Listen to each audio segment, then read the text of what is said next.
There he is. That's the guy. Hello, Brush. Carrots. Epic Pikachu Vapor. Hello, hello.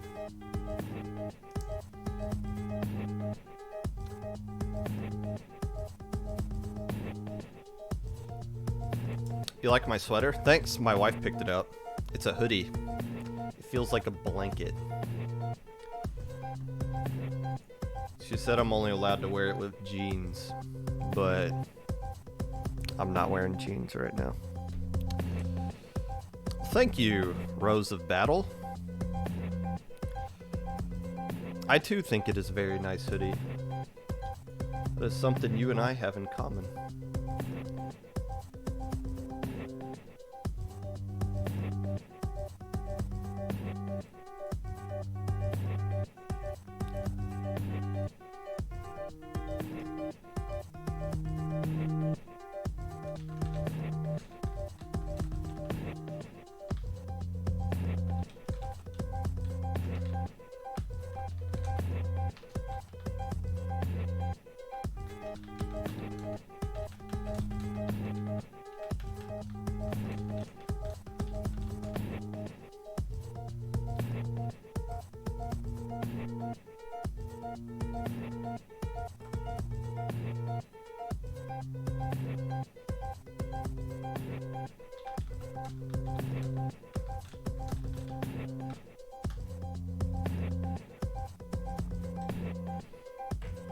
Where's my Christmas hat? That's next week.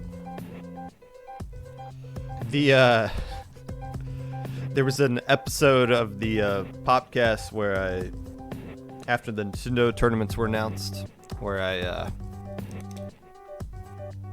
I wore the Santa hat as part of a bit. So there is a Santa hat. There does exist a Santa Claus hat. For now, you'll just have to deal with the Christmas-themed moose that's in every single episode and is blocked by my mic. I do have an ugly Christmas sweater. However, it is not appropriate for the podcast. Just say that.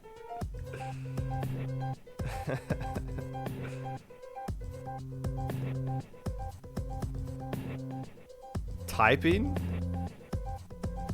Oh, typing correctly. Picture of it afterwards? I'd probably send you a picture of it right now. I don't know where it is. I know we still have it somewhere. Hold on.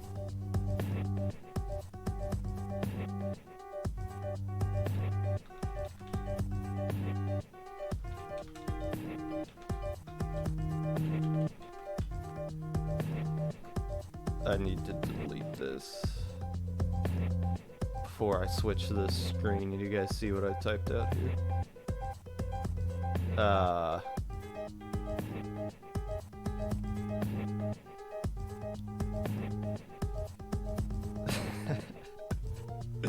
It's roughly here.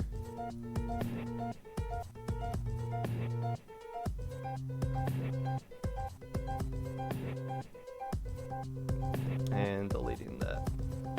There we go. I'm not asking the missus, no. I had to Google a picture of it.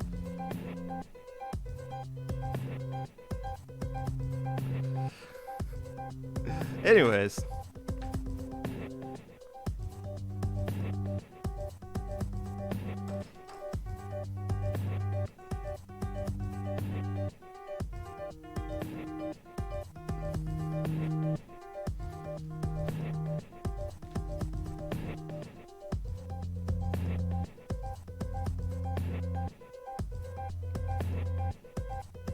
Anywho,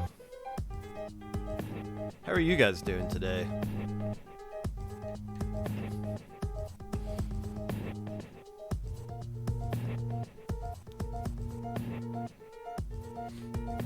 A Santa coat too. I heard there is a shortage of Santa Claus workers.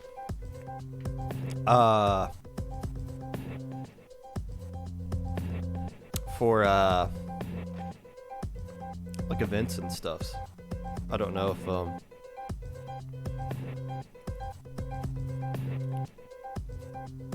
if I'm allowed to pull off a Santa. I'm a little slim. And I'm not that old. 30 is way too young to be playing the Santa, in my opinion. I know some people that are like professional Santas. Like they grow out their beard year round and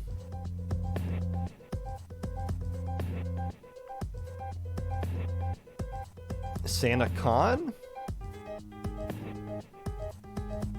I think I've heard of that before, but I haven't really like looked into that. I don't think that's something I should look into. Sloppy, I don't trust that word. Sloppy, there's a lot of different ways you could define that term sloppy for Santa Con.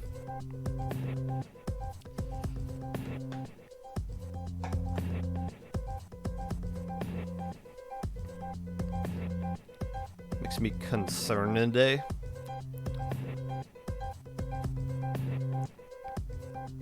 You made it. Also, Rose, are you the same Rose that's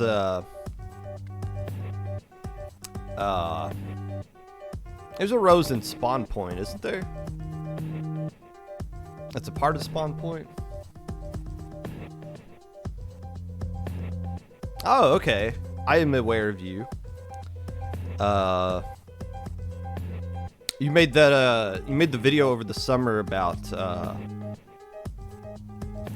women's experience in esports, I believe. That's how I became aware of you.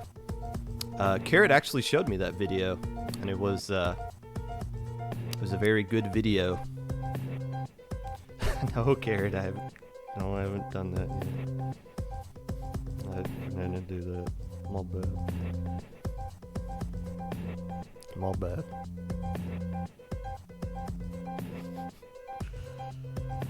National Organizations of Santas. No, I believe it. No, I totally believe it. 100% believe it.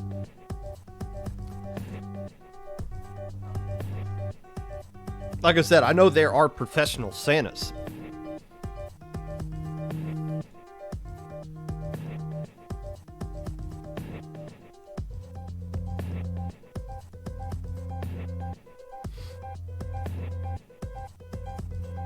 Also know people can get kind of weird with Santa, so that's why I don't know what a sloppy SantaCon context is. Life goes on.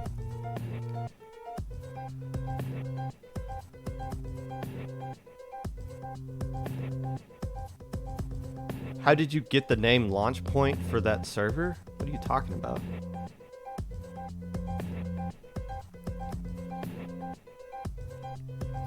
What in the world?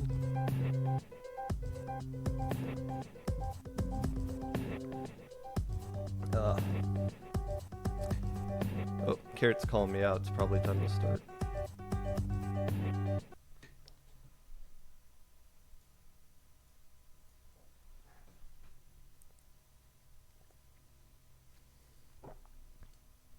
Hello, friends, and welcome back to the Popcast.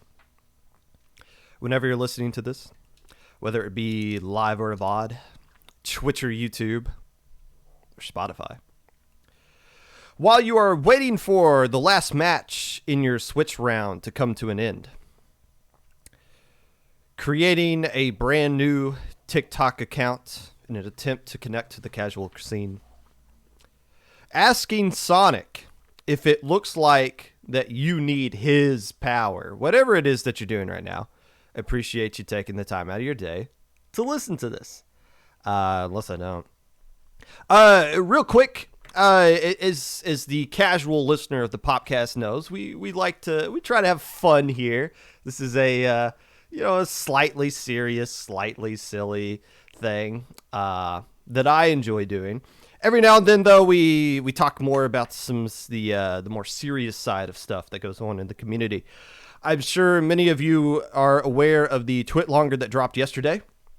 And I need to be really careful how I address these things. I don't. In the past, people have DM'd me whenever I talk about twit longers that release that involve sexual harassment stuff. Why don't you use the names of the victims or anybody involved in twit longers, Pop Gun, when you talk about that stuff? I don't know if I should or can, considering I'm on multiple platforms with this. It's not just Twitch, it's YouTube, it's also Anchor.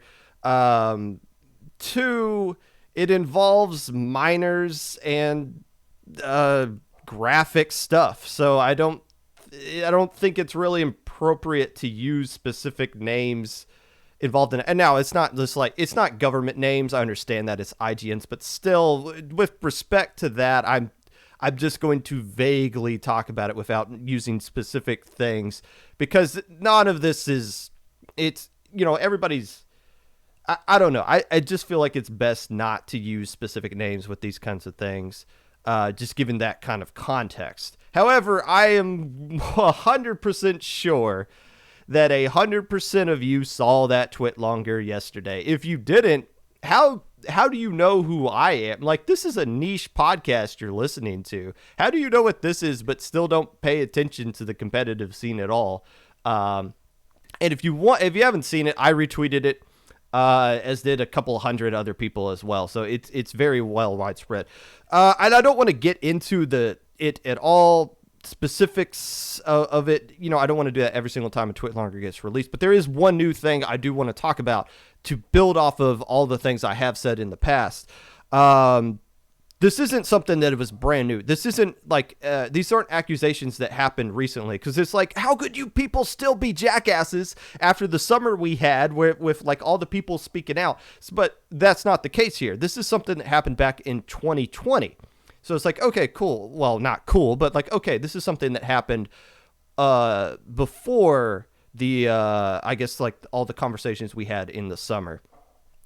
But it begs the question of like, well, why, if this happened like over a year ago and we're just now finding out about it, why are more people not speaking out about it? What is the issue that, like, why, when somebody speaks out about it, what is the first thing we say? Oh, you're so brave for coming forward and speaking about this.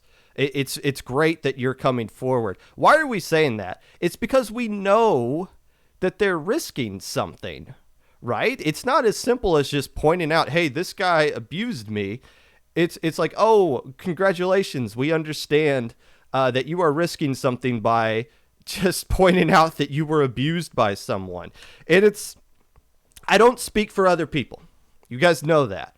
Another reason why I don't want to be using names here. But I can assume that people see what happened here. Whenever somebody, especially someone with clout in a plus server, gets accused of something, we all condemn that person.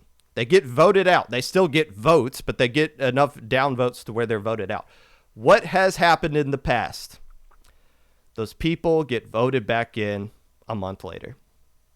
We've seen that happen time and time again.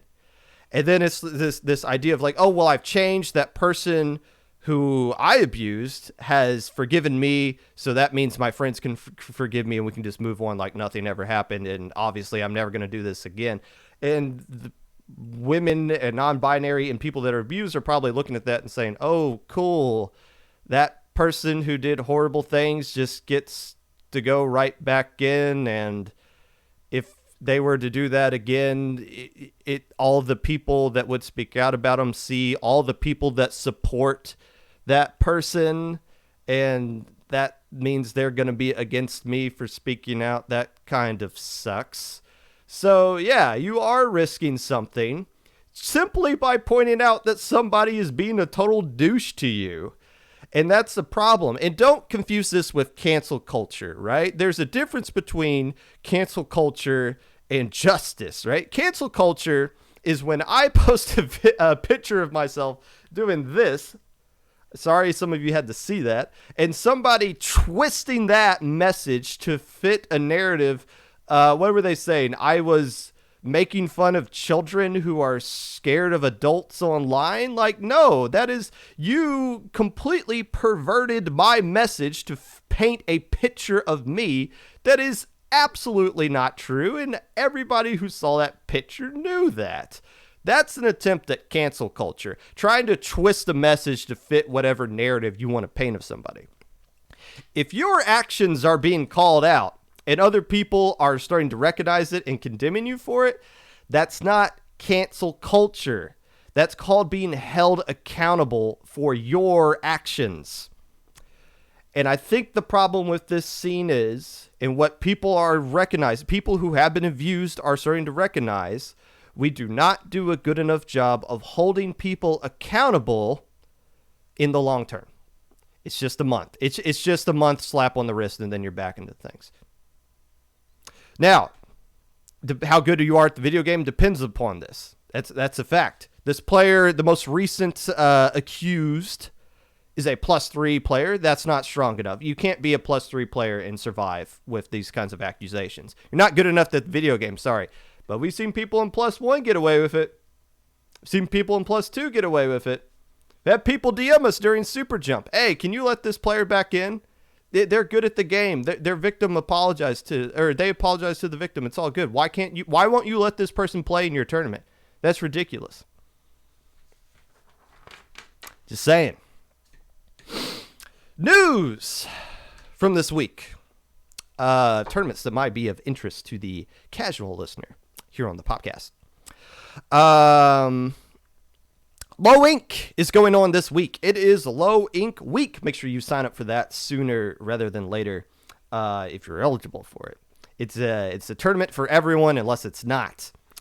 Preview is going to be coming out on Friday. It might be a little bit of a different. We might not have enough teams sign up for this tournament to where it's worth doing a top 10. But it might just be a case of where I just talk about literally every single team that signs up. Whatever it is, whatever I do preview-wise, we are going to talk about Low Ink on Friday because people always enjoy the Low Ink preview episodes. Make sure you sign up for that. Again, sooner rather than later. Our verification team is standing by, waiting to deny you. So give them more opportunity to do that. Today, we're going to be chatting with the Magic8Ball head TO for the Squidboard Splat Series tournament this past weekend. Also, a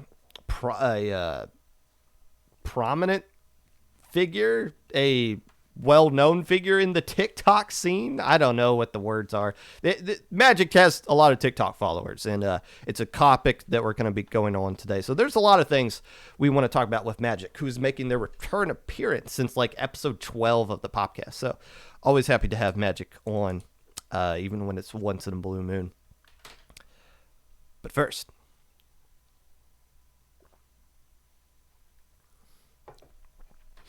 today was supposed to be the day that I was going to recap Little Squid League 17, right? Like I announced like last month that I had the next 12 episodes of the Popcast already planned out as far as what the topic was going to be. Well, today's episode was supposed to be dedicated entirely to Little Squid League 17, much like I do to a Low Ink. I mean, it was going to be a 2-day tournament, basically a low-level major, a bracket on Sunday, a ladder stage on Saturday, not in that order. Saturday comes before Sunday, and a $250 grand prize for a tournament where the highest skill cap that you could be, or the highest skill you could be while falling under the cap was Div 7. A unheard of tournament up to this point. Never before has a tournament been this high of a skill cap with this high of a prize, or this low of a skill cap with this high of a prize. A pioneer and very ambitious tournament. At that one, I was very excited. I remember exactly where I was. I was in a bar in the good part of downtown Indianapolis, in the restroom, checking my phone, and I saw that, and I was like, bruh, this looks awesome. Really excited for Little Squid League.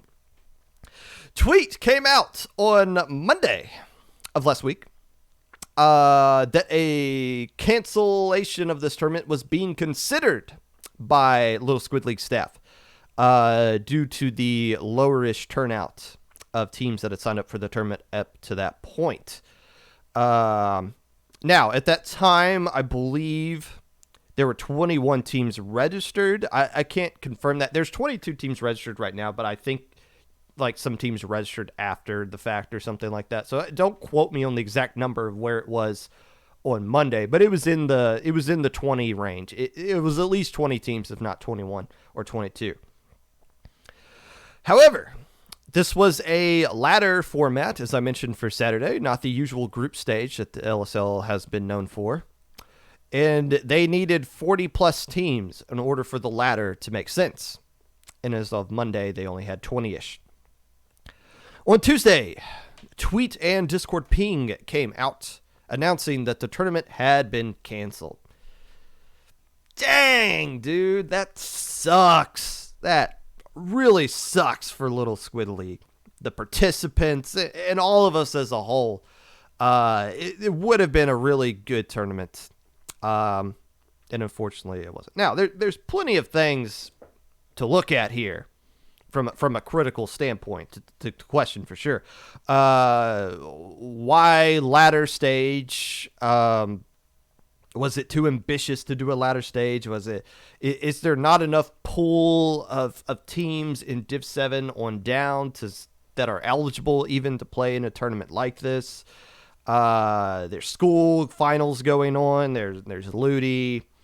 And how many teams just wait till the last second to sign up? Normally, if Little Squid League had like 20-ish teams in a normal Little Squid League on a Monday, that's kind of a good thing, right? Because that number is going to close to double by the end of Friday when registration ends, because so many people, for so many frustrating reasons that TOs have, wait till the very last possible second to register for tournaments. I understand that. It's not like Smash Brothers where you are just signing up yourself. You have to sign up 3 other people, and if it's Smash GG, you need to get all 3 of your idiot teammates to sign up. You can't just auto sign up them yourself. But this is Battlefy. But yeah, it just makes you think, if this was just a normal Little Squid League, no cash prize, no 2-day format, just the one it already had, would the numbers be worse than what they were before? Like, would Little Squid League get less teams? No, I feel like and of course, I'm not involved in the conversations, Little Squid League. I'm just an analyst for that tournament, what I do here. But one would just assume if it was just normal Little Squid League, they would have gotten the same number of teams they typically do. The higher 20s, the mid 30s, possibly pushing 40. It would have been interesting to see what kind of numbers they would have got. There was, I will say this. Someone DM'd me after the last episode of the Popcast, just a normal conversation. I had mentioned them at one point during the Popcast. And we were just talking for a little bit, and I asked them, I was like, hey, you guys signing up for Little Squid League? Because I try to promote other tournaments and make sure people are signing up for them earlier. I was like, hey, you guys signing up for this? And they said, well, we saw we were going to, but we saw the tweet that they were going to cancel likely, so we're kind of backing off on that. I was like, well, maybe if you signed up, it might help the tournament not cancel. But there's kind of proof that tweet that went on Monday might have scared off a couple of people from registering, because I think they were confused. Maybe that tweet meant it was already canceled, but I think it was just more of like a, hey, sign up or else kind of thing. Regardless, though, is this with lower level tournaments seeing a bit of a decline? Is it time to panic here? Because Low Inc has seen a decline as well, much heavier of a decline than Little Squid League. Now, when you look at where we were in January with 120 teams, to where we were last month with about 60 or 70-ish teams, you could see a little bit of of course, that 50-team differential over the course of January up until November. Yeah, that's significant, but that's not cause for concern. Exactly. That's more so us moving down from Div 4 to Div 5. We're kicking out more people than new blood is being brought back in. The reason I'm not panicking yet, and I announced this, I said this during the last episode of the Low Ink Popcast that I did back in November, is that viewership on Twitch was just as strong as it's ever been for Low Ink. So, yeah, we're kicking out more teams. More teams are graduating, getting banned, getting those certificates of ban that you guys love so much than we've had in the past. But those people are still sticking around. They're still coming back and watching the tournament. Low Ink is still the tournament you want to watch because you know the significance of it, and it's always entertaining because the commentators are awesome. But the bigger story here is that we are losing our pipeline of new teams while everyone waits for Splatoon 3. This sparked a tweet last week that I did. The new quest that IPL is setting out on, trying to connect to the casual scene, recognizing that we need to find new blood, a new connection somewhere to where we can bring in new people, new players to the competitive scene without scaring them off with how toxic we are. The 99% of the community is what I'm talking about here. The 99% of the community that has no clue that anything going on in the competitive scene actually exists. They might be aware of the Nintendo tournaments. They might have been aware that Riptide was a thing because 1,000 people were watching Riptide live. That is a high number. They might have been aware of the Squid House. But I guarantee you a good chunk of people of that 99% of the casual crowd that actually plays this game and might be interested in something going on in the grassroots side of the community has no clue that Ludi is a thing, that Little Squid League is a thing, that Low Ink is a thing, that the Plus servers are a thing. Thank God. Don't tell them about that. That Launch Point is a thing. I guarantee you. So the question now becomes, if we want to continue to grow Splatoon 2, can build up momentum going into Splatoon 3, how do we make that connection to the casual crowd and let them know, not so much bring them in and say, hey, you guys want to be sweaties with us or anything like that. It's like, do you guys even know this is an option? Are you guys even aware that there are resources that exist for something you might be interested in or might not even know that you would be interested in? Where can we go find these people? That was the question that I proposed on my tweet. And by the way, thank you for everyone who responded to that in a serious way. Low Ink, Little Squid League, all low-level tournaments are a community-wide effort. It takes all of us. It takes a village to raise a child. So the fact that people who are banned from Low Ink, who don't make that stupid joke all the time, oh, just let me back in the Low Ink. All right, cool. That was thanks, funny. But are actually like, hey, here's some ways that I think you should go out and try to connect to people. Thank you for actually responding to that. It takes a village to do whatever it is that I said. Reddit was one thing that people were pointing out, and this is something I want to point out. I actually come from Reddit. The way I found out about anything related to competitive Splatoon starts from Reddit, right? So when I first got the game, Splatoon 2, and I saw what the league option was, I was like, I'll never do that. None of my friends have a Switch, and I definitely don't have 3 other friends who have a Switch. Eventually, after like a year of playing the game, I went to Reddit, and during a Splatfest, just the Splatoon 2 Reddit, and people were saying, hey, we need 2 players for Team Donnie, because that was back before the new Splatfest format. The old Splatfest format was you had to have 3 other friends. You couldn't just play with 1 other friend and to get queued up with 2 randos. You had to have a full squad of 4 back then, right? So I went to Reddit and I responded to some posts about people that were on the same Splatfest team as me. Eventually, I connected with the right people that were like, hey, join our Discord group. Because that's where we VC, and that's how I found out about Discord. I didn't even know what Discord was until I went to Reddit. And then eventually, after getting comfortable in Discord, I found a casual clan known at the time as Sploot Billies. And I reached out to the leader of that, who is now my very dear friend Carrot, and got involved in Sploot Troops, which is what is known as now, and have made some really close friends that I hope will stick with me for the rest of my life, and have grown since then to figure out from the Sploots, there are things as tournaments. There's such a thing as competitive Splatoon. But it all connects back to Reddit. So that's where I come from. Without Reddit, there is no Popcast. What would you guys be doing right now? Who would be, poor Sindow would be the only person getting dogged on for not having hair in this scene if it wasn't for Reddit. So there is some potential there in Reddit. There is a lot of potential. I am proof that there is potential in Reddit. Now, in the past, I've tried to like when we were recruiting a couple of years ago, I posted an ad on Reddit just to see what would happen. Like, hey, Destiny Troops is recruiting. We need this kind of thing.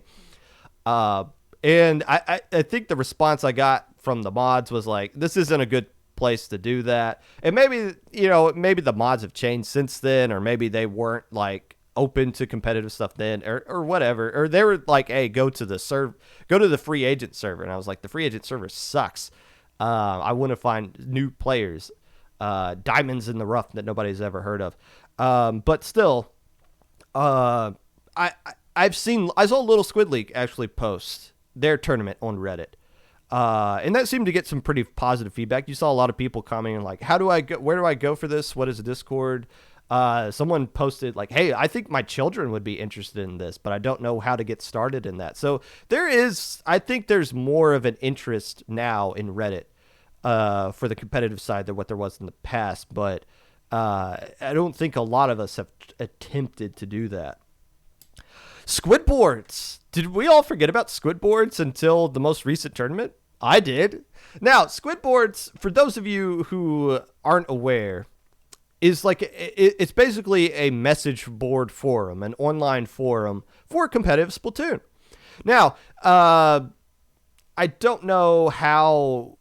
If we're having a conversation about bringing in casuals, I don't know if Squidboard's the thing. Squidboards is more of like, if you're already in competitive and you need somewhere to go, I don't think it's a place casuals would be aware of unless they found out about it through something like Reddit or Facebook or something like that. I will say this, though. The significance of Squidboard is that it's an actual hub for all things competitive. We don't really have a hub for competitive Splatoon right now, do we? Discord it's basically Discord and Twitter. And Twitter is a total dumpster fire. Twitter's a total dumpster fire. Discord, it's good. It's a very useful resource that we all use, but it's too spread out. It's too all over the place. Like, maybe the biggest server is probably Ludi. And, well, who actually uses Ludi other than just for the tournament? So it's not like we have an actual area where everybody can come to and talk about competitive Splatoon. Squidboards probably is the closest thing we have to that, but we've abandoned that as a community for over a year now. So that's why I'm glad that it's trying to make an effort to come back. But I haven't posted anything in there. Maybe that's something I'll do this week, is just check out Squidboards in general. The biggest solution to all of this, or the best suggestion that I saw, comes from some user named Magic8Ball, who suggested, in all seriousness, that IPL make a TikTok account. Now, it is the worst kept secret in this community that I am extremely out of touch with. I'm not old, all right? I'm not old. 31 is not old at all, but compared to all of you munchkins, it kind of is. And TikTok it's not like TikTok isn't for my generation, but it's definitely something I'm just out of the loop on. So I made a TikTok account just to see what it was about. I took some Twitter clips of me commentating because I'm not like going on TikTok trying to be like, here's Pop Gun's IPL account. No, I'm not. I don't speak directly for IPL, but I was like, I can at least promote my my commentary with using examples from low ink streams. Clips from low ink streams. So it's like I'm indirectly kind of promoting low ink while using the disguise of just promoting myself. Now, when I went into TikTok, I went to my producer, Carrot, and I was like, this is something I should be doing. And she was like, for the Popcast, no. For IPL stuff, yes. So TikTok is what we basically, the competitive community is sensing TikTok is mostly casuals at this point, which makes sense. Casuals have no idea.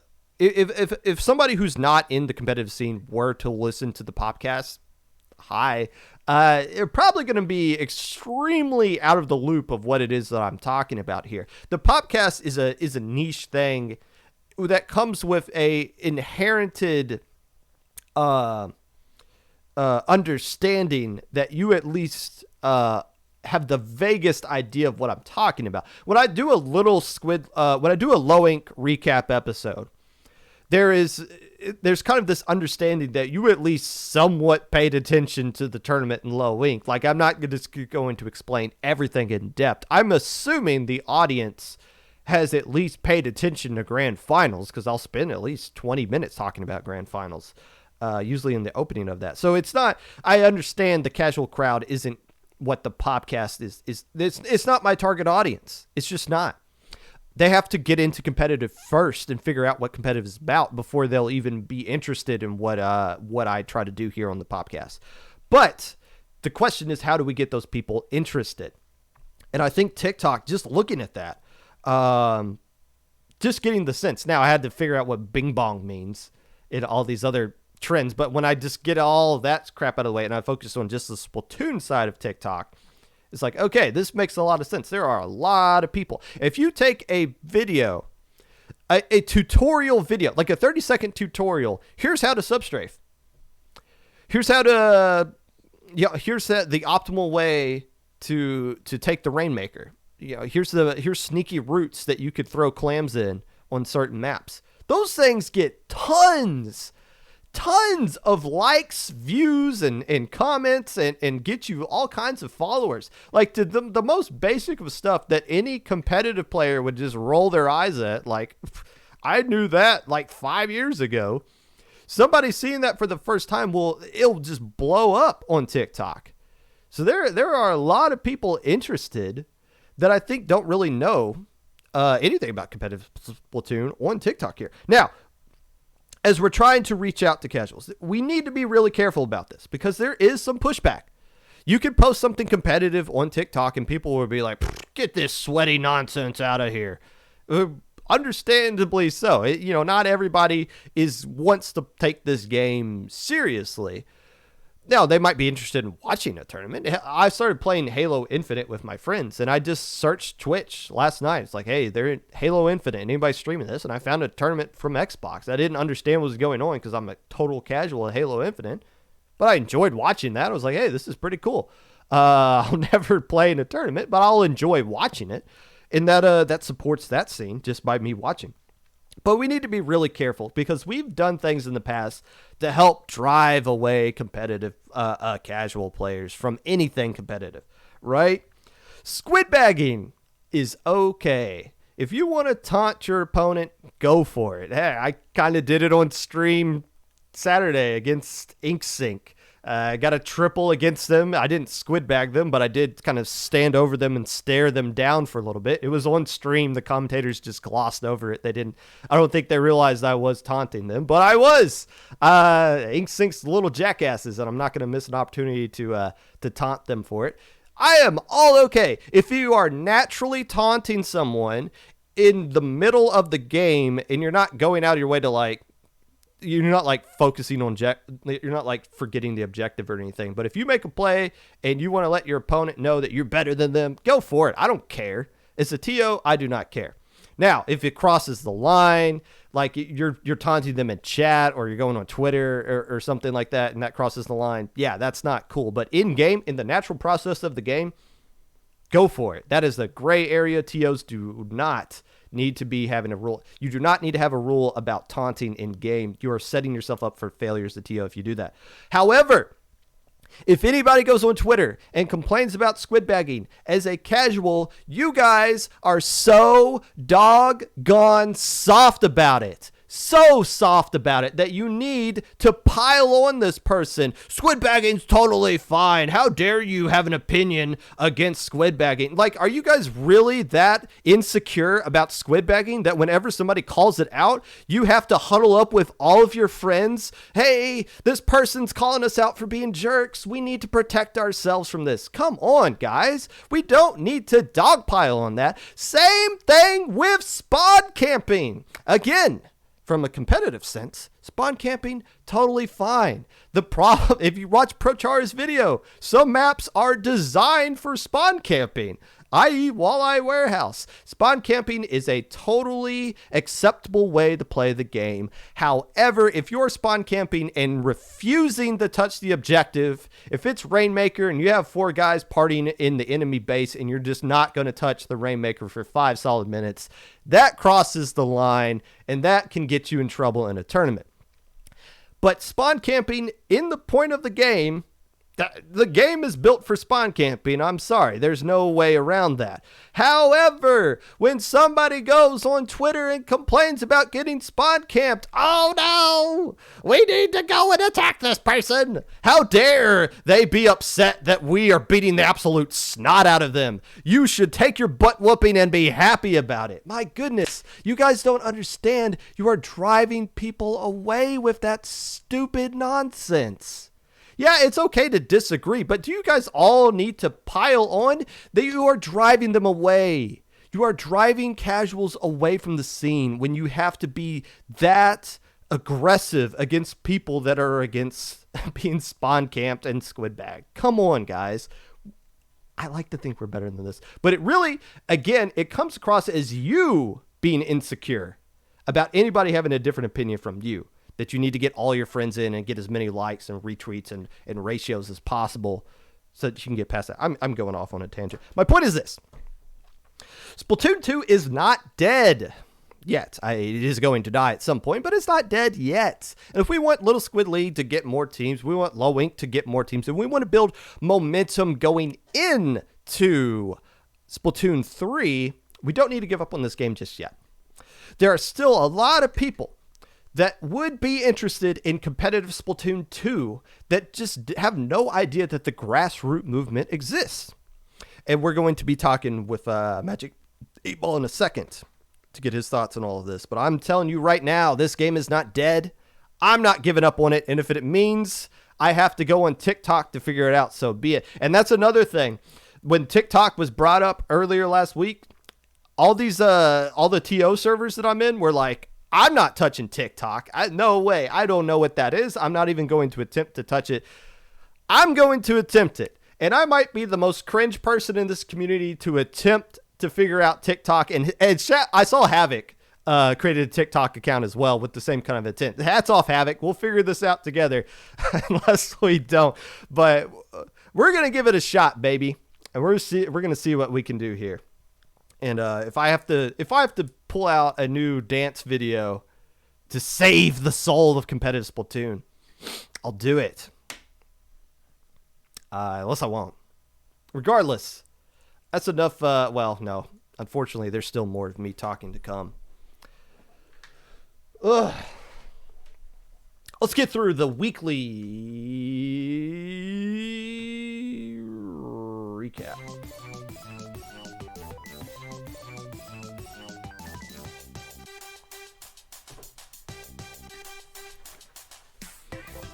Low level rankings came out last week. Lower level Splatoon, I believe, _SBL, I believe is the Twitch account for that. I keep wanting to mention the low-level rankings when they come out, and I keep forgetting to do so. I caught it this time, baby.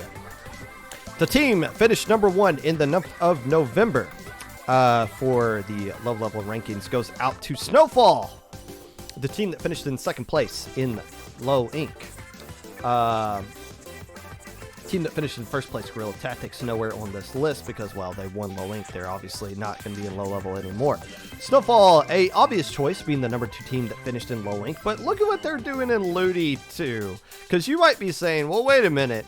Yeah, I saw the same thing you did, Pop Gun. Didn't they have a sub from BLT, Sneck, who was not clearly the best player in that game, but was of the players playing on Sunday, Sneck's Tri-Slosher was clearly the biggest issue in Snowfall. Yes. However, look what Snowfall is doing in Ludi Div 5 without the help of their Div 4 sub, Sneck. 15-5 per game against Aquatic Vanguard, Sekis Naga, and Illumini.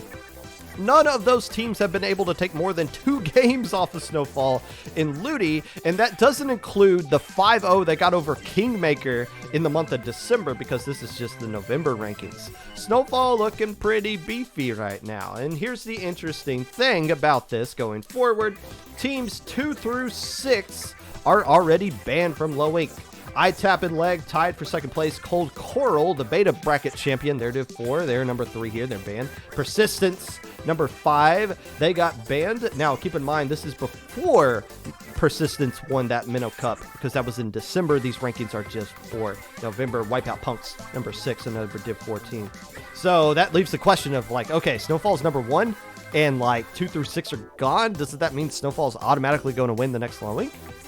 We'll have to tune in Friday to see what my thoughts are on it. I don't think it's an automatic slam dunk. The highest rated Div 8 team goes out to number 7. Not your, but my Lag Paradise, popping off in the most recent Low Inc, finishing number 7 here on the list. Legato rounding out your top 10 at number 8. Cracking United 9. And Sekis Naga, number 10. Sekis Naga would have been much higher in this list if they didn't drop after Saturday's Low Inc, but that's a different conversation.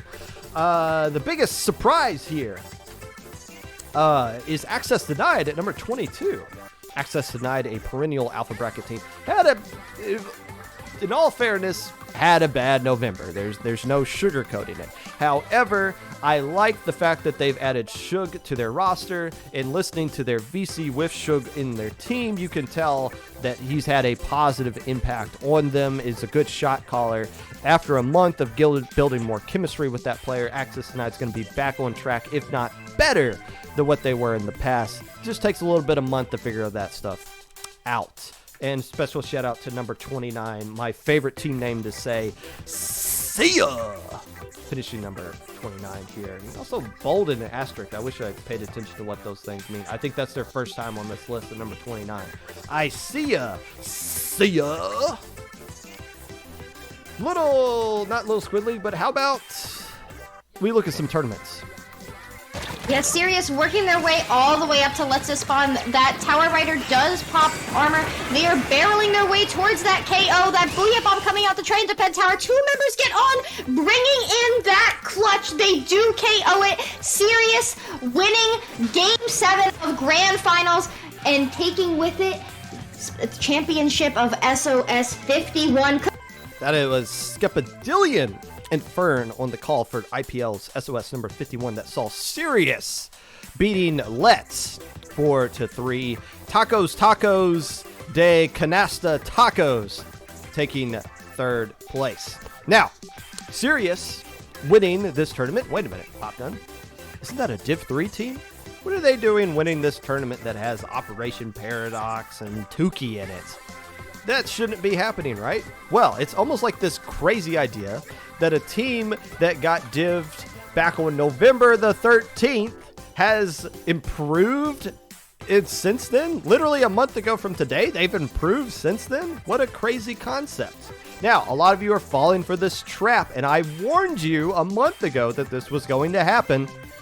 You guys are going to try to take results that a team gets on November 14th afterwards and try to reapply it to the results they had on November the 13th. That makes no sense. Is Sirius a Div 2 team today? Without question. I wouldn't have to campaign for Sirius to be a Div 2 team. The question would be, are they Div 1 or not? That's what the argument would have been. But on November the 13th, can you tell me what results Sirius had?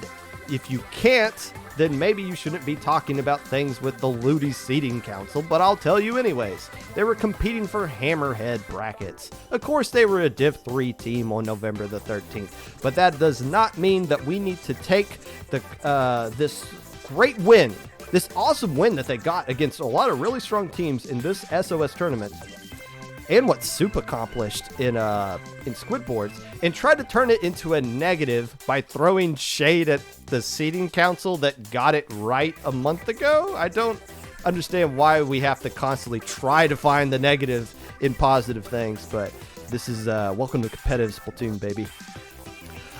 Cherry Limeade win Hammerhead bracket. Infinidodds win the Mako bracket. Inked wins Lantern. Let's take a look at Lobster Crossfire, the one tournament that I don't think I've really talked about a lot at this point. It is a tournament that is Splat Zones only, double elimination, and you have to use a CDS or VDS weapon. I believe that is the Lobster there. I guess it kind of looks like a lobster. Brand Nation takes first place. Jackpot takes second. Memory taking third. 9 teams played in this. I don't know if this was a joke or not, but Jackpot was the number 9 seed. I don't understand that. That must have been a joke because I know for a fact the players that run know who Jackpot is. I don't know why they got the worst possible seed, but so be it. They finished in second place. 4v4 Splat Zones only tournament must include a Dually Squelcher. I remember a time when Dually Squelchers were not good, and then CDS became great, and then now we're at a point where VDS is one of the strongest weapons, at least with the missile spam meta that we are currently in here. The Oakland Raiders celebrated on the Kansas City Chiefs logo before the game, and the Chiefs celebrated on the Raiders' corpses after the game, winning 48-9. My goodness, I think they made a mistake. The Rams play the Arizona Cardinals tonight, with a chance not to be the number 1 team in the NFC West, but to at least make it closer. And that is the weekly recap, sponsored by the Mayonnaise versus Ketchup Splatfest, which is the end image that is on this video that I use for the music for the weekly recap. Of course, Mayonnaise won, I think, the initial time. That was back when you could just win. That was back when the least popular team always won Splatfest. I like the new system a lot better. I miss Splatfest. It's been a long time since we've had one.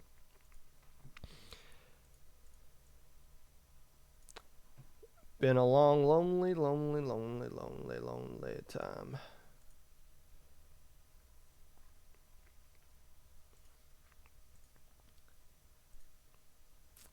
Been a very long time. Where's you know who else is lonely? You know who else I miss? Is Magic8Ball. Where is Magic? Oh, in the staff server, I see. Who renamed this channel the Popcast? I didn't do that. Did you do that? No. Hoenn DM'd me and was like, "Yo," because I was chilling in the VC above this, and he was like, "Yeah, do you want me to like lock this to you guys?" And I was like, "Sure, go ahead." And he was like, "Actually, I made a new one, so just join that one." So here we are. All right. Well, welcome into the official Popcast voice chat in a secret server. Hetio for the Squidboard Splat series, player for Jonas, who's going to get their butt kicked this week by Destiny troops, and former, or I guess maybe current member of the Cornfield Yakuza, Magic8Ball. Once a member, always a member. Welcome back to the Popcast, Magic. Thank you for having me. It's nice to talk to you again. Dream for content creator of the year. Ludwig, all the way. But I don't understand why didn't that person cheat? Like the Oh yeah. the Oh yeah. Minecraft speed run? What does that not disqualify you? Are morals not a thing here? Or? W over morals, am I right? It's too relatable here that we're going on. Hey, what do you want to talk about first? You want to talk about TikTok? You want to talk about Squidboard? I mean, I have a lot to say on the TikTok category, so let's save that for a little bit. Let's talk about Squidboards. Why? What sparked the idea for Squidboards to come back? I mean, after seeing Super Jump and realizing that like there are no consistent tournaments, right? Like there's no monthly tournaments like we used to have back in the day. There's no BNSs which got in a bunch of people consistently, right? And so, you know, I'd been talking to people in IPL, I'd been talking to people like KBot and just saying like, hey, is Squidboards coming back? Like, what if? Right? What if Squidboards is a way to get more visibility on the scene? And why don't we start with the tournament? Has there been more traffic on the actual Squidboard website since then? I haven't even been paying attention. Kind of. I think that there's a lot more work that needs to be done with the boards, personally, to incentivize people to come back to it. But yeah, I would say that there's at least a few more heads poking around. Yeah, there seems to be some posts today. Will you play as an Inkling or Octoling in Splatoon 3? Are Kinsa weapons worth it? I guess I just never really thought to look into this. Could you explain what make like the tournament's connection to Squidboard? Like, in the past was the tournament like run on Squidboard before, like before Discord or something? No. So back in the day, I forget if KBot ended up, because KBot was the original person who ran the tournament, right? And I ended up being staff on Squidboards in like a completely like tangential way, but they had come up with this idea like, oh, we need to be doing events, we need to get people more engaged on the site, and so I believe KBot came on as an event organizer and started up the tournament. And since then, he got Squidboards to use a Discord, and so they've been running out of that ever since. Yeah, I feel like I left the Squidboard server a long time ago, and I came back. I was surprised. There's like several thousand people that are here. I wonder how many of these people are still like active or they just never left. But yeah, the Squidboard server is pretty beefy. Looking back at it a second time. I mean, a lot of competitive players have joined it over the course of their career. Well, it's been a lot. I mean, this dates back to like Splatoon 1, I'm assuming. I think so. I want to say that they had their first events in Splatoon 2, but I could be wrong. How did the tournament go from your perspective? You seem pretty positive about it. A couple of hiccups, I'm not going to lie. A few drops and everything. There was one team, Demon Hunters. There was a situation with them where I didn't see that they were checked in when I was seeding the tournament. And I don't know if like check-in ended up extending past one or what happened, but they said that they checked in, but I had seeded the tournament bracket without them. And so I was really unfortunate about that. And that was kind of the one thing that stuck out to me. But other than that, we kept it within the time constraints most of the time. I mean, it ended on like 5:15, like 5 hours and 15 minutes, which is not bad, everything considered. And everyone seemed to like it. You know, the trend nowadays, it seems, is make your tournament shorter and faster. Let's get it over with. And we don't have a lot of tournaments that take up a good chunk of time anymore on a single day. You know, I can see why there's some frustration with that, but as a player, knowing like there is a tournament where I'm going to dedicate a good chunk of time to, it is kind of, in a sense, refreshing knowing that you are going to play the game for a little bit of longer time as opposed to something. Don't get me wrong, I enjoy a 3-hour tournament, but I also see the value in having a little bit of a longer tournament, for better or for worse, from what the Swiss kind of brings there. Any feedback notable? Uh, in general, just like considering format switches and everything, people hate Swiss these days. And to be fair, I can see where they're coming from. Like, play all three, 6 rounds of play all three. I mean, that's 18 games, basically back to back to back of Splatoon, and then heading straight into a single elim bracket. Like, I can see how that's draining, right? So, a few considerations in the format. But other than that, I don't really think that we had any major feedback other than, like, Battlefy Swiss bad. Oh. Well, I mean, the major the time issue. Yeah, we can't move on to the next round until the two teams that are arguing about who lagged the most are done with that. I get that. The tiebreaker thing, I understand, but it's like some of these people that complain about tiebreakers. Like, first off, you lost 2 games. Like, you can't expect to make top cut if you lose 2 games. And you say, well, I lost to 2 alpha bracket teams. Well, okay, if you want to win the tournament, you have to beat those teams anyways. Yeah. Like, how many shots do you need to beat them? And also, it's like, if this was a group tournament, it's not like that tiebreaker is going to work into your favor. You still have to beat the same teams. Yeah, exactly. And tournaments are a weird thing, right? Like, the fact that tournaments can run and, like, this entire thing can happen is weird. Swiss, I feel like if it was a lower amount of teams, Swiss is not the way to go, right? Like, if it's going to be below, like, 30 sub teams, you should be doing either double elim or group stage anyways, right? Like, that just makes sense to me. And I was hoping to get like 40 plus, and we ended up getting 40 plus on the sign up. So I was like, okay, we're still going to do Swiss. But then with the amount of drops and people who didn't check in, it ended up shortening it down so that some of these teams couldn't make it. And especially, like, I was originally planning on having a top 16 cut, right? And in that situation, a lot of the teams that were bubbled probably wouldn't have been bubbled, right? But because of how small the tournament was, I couldn't do that.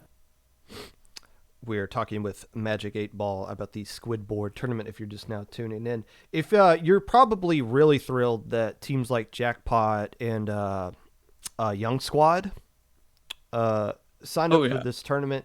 When Jackpot lost in semifinals, they dipped out of third place, which makes sense. And it kind of begs the question, is like, if you're one of these teams that plays in a tournament without a prize pool, it seems like there's nothing for them to gain. Either they win the tournament, or if they lose at any point along the way, they're going to get taken to Twitter and be like, oh, we beat this top level team, which rightfully so. People are allowed to be excited about that. But it seems like these teams that are really strong and should only be playing for prize pool, like there's nothing for them to gain unless they win the tournament straight up.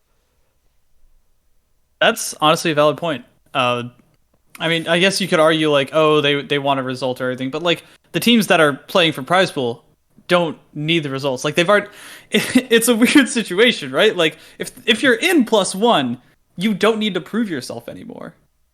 You know what I mean? Like you have the clout, you have the results to back up that, like, you're the best in the game. You don't need to play for that anymore, which is so weird to the majority of players. Like 90% of competitive players don't know what that feels like.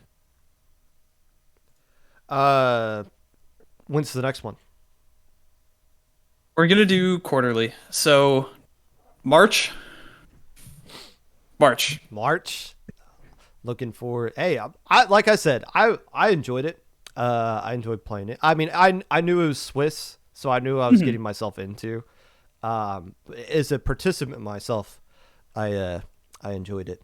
You guys did well. TikTok. What brought you to TikTok, I guess? I actually have been using TikTok for a while. I don't know. It's just one of those things where, like, people, I saw these videos and stuff, and like it seemed entertaining, like it was a Vine 2.0 kind of deal, and so I've always been like on it and stuff. And eventually I saw Splatoon stuff come across my page, and I was realizing, like, you know what? What if, right? And eventually I convinced myself to finally bite the bullet and do it. and it's yielded pretty positive results so far. I mean, 2 months and pretty decently in terms of numbers. Um, but again, it's kind of that idea, like same idea that I had with Squidboards coming back. How can we in- increase our reach, essentially, right? Like where are the players, and how can we find them, and how can we show them what we're all about? Are there people on there that are actually talking about competitive Splatoon stuff, or is it like purely 100% like casual? Honestly, like I found a few competitive players who I didn't know about through Splatoon, to be honest. And like, they're like Div 6 or Div 5 or what have you. And I watch Low Ink every so often, right? And so I've obviously probably seen these players, but like, really getting to engage with them is a different story. So that's been cool. But a lot of players on there aren't competitive in a way. They're just kind of there to post their clips and stuff and talk about Callie and Marie and things of that nature, right? So it's an interesting kind of divide. Do you think those people that post about Callie and Marie would be interested? Like, do you think they even know about the grassroots competitive scene? My heart tells me no. I like it. It's kind of the thing where like they care about the characters in the story and sometimes the gameplay, and that was kind of like what they gravitated towards. And so because of that, they don't really know about uh, the wider, like, people play this game and take it really seriously. And it's interesting. I've been thinking a lot about Valorant because if anybody didn't know, the Valorant Champions Tour happened, like the finals, the crowning everything happened like this weekend. And I've been thinking like, artists, music, competitive players, everything, all of that works together in tandem. And it's so interesting because like, yeah, we have like some artists in the community that are involved with competitive. There are some creators that are involved in competitive, but it doesn't unify itself like it does on Valorant. And it's so interesting to me. And I'm not really sure why that is. Uh, is there a divide between the casual and competitive scene? Not in like a sense of like, oh, they don't know each other exists, but just more of like a kind of a like a spiteful divide.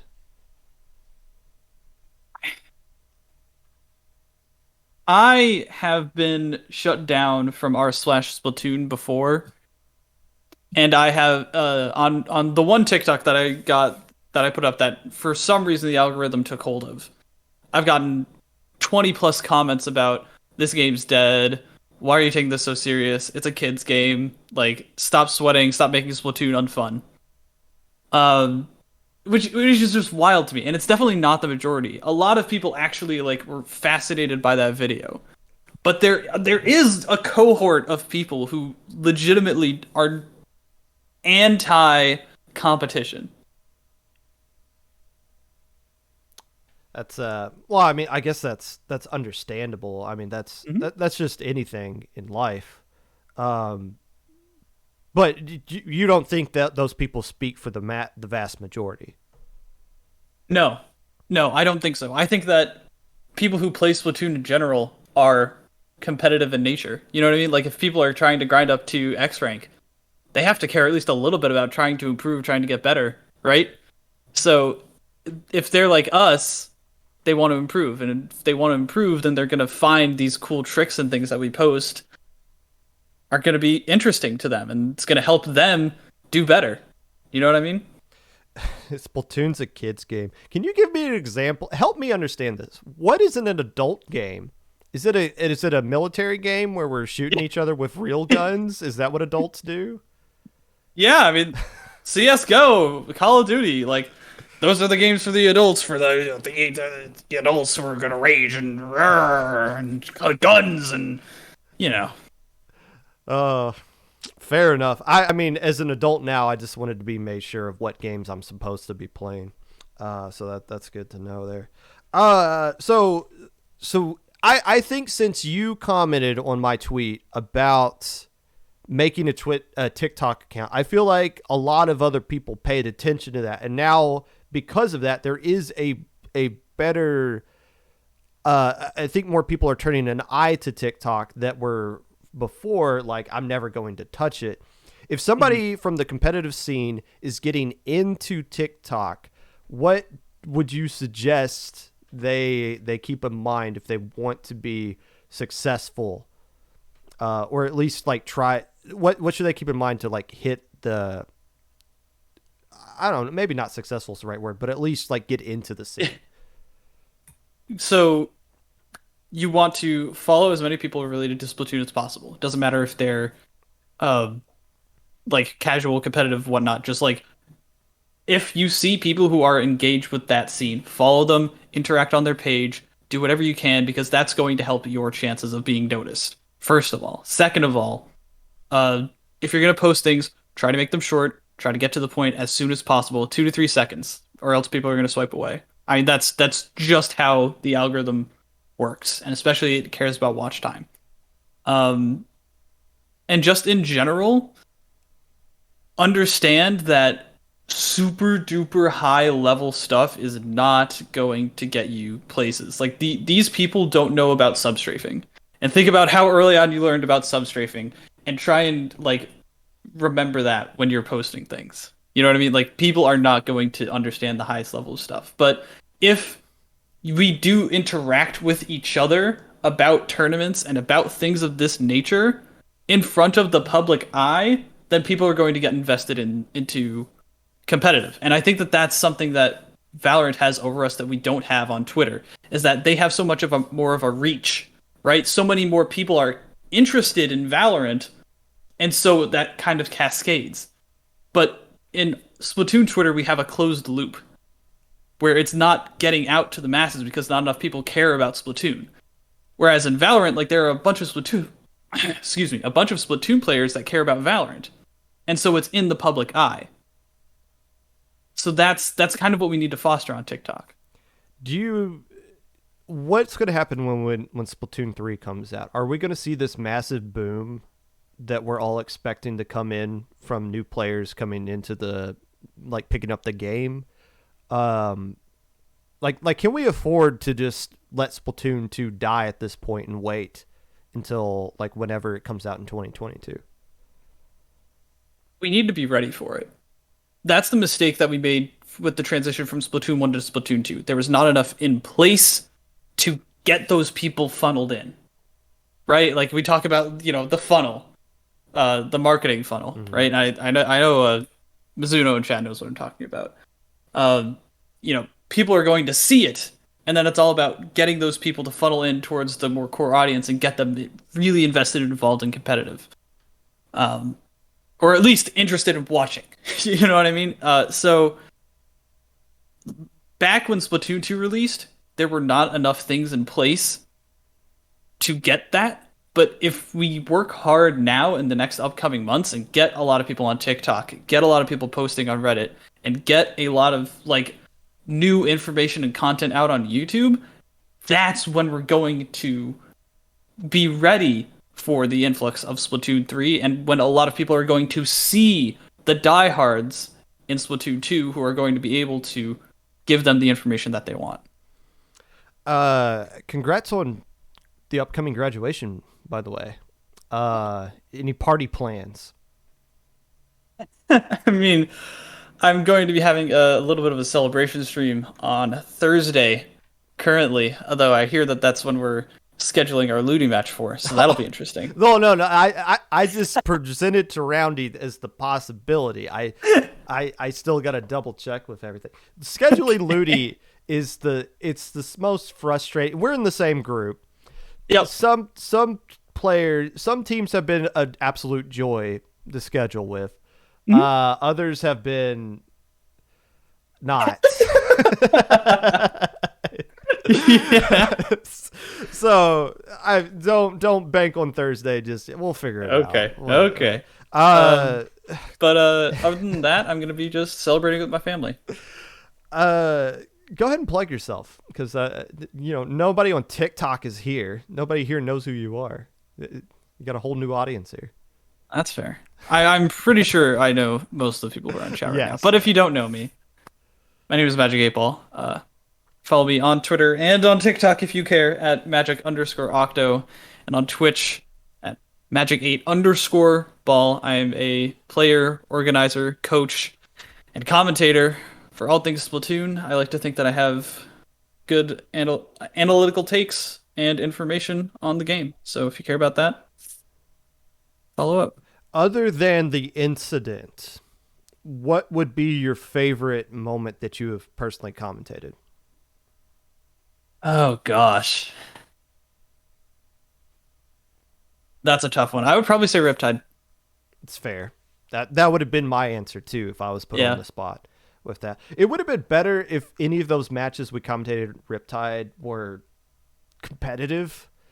A little bit closer. We did nothing but 3-0s all day long. It's like Starburst came back and beat not FT Win. It's like, well, where was this Starburst when we were commentating you? But I mean, the games were close, but yeah. it was close, but yeah, well, 3-0s never look close on paper than what they actually are.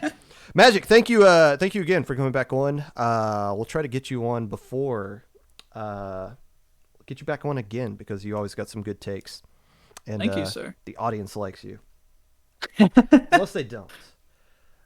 I don't know. Might be some propaganda. Thank you for having me. And that was Magic8Ball, commentator, player, TO for competitive Splatoon, and a good friend of the Popcast. My favorite person to commentate with. I think we've done some really notable things together, and I think it kind of shows. Or maybe it's just the fact that whenever me and Magic do things, the most ridiculous bullcrap happens on stream, whatever it is that's out of our control. So maybe it's more of a curse than anything like that. That's going to do it for today's episode of the Popcast.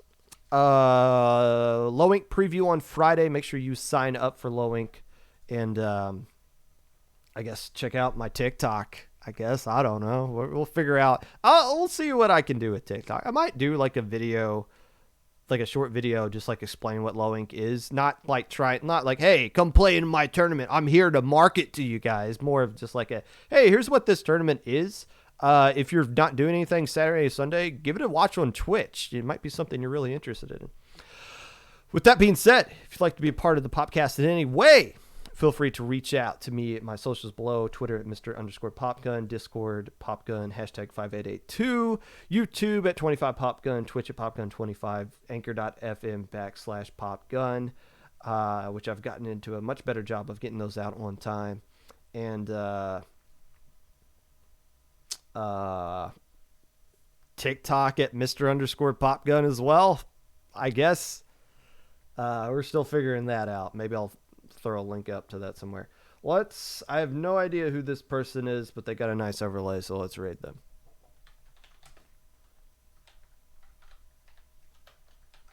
Toffee Toff.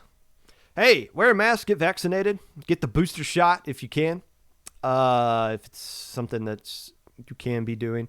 Don't die, please. That would be awesome if you didn't do that.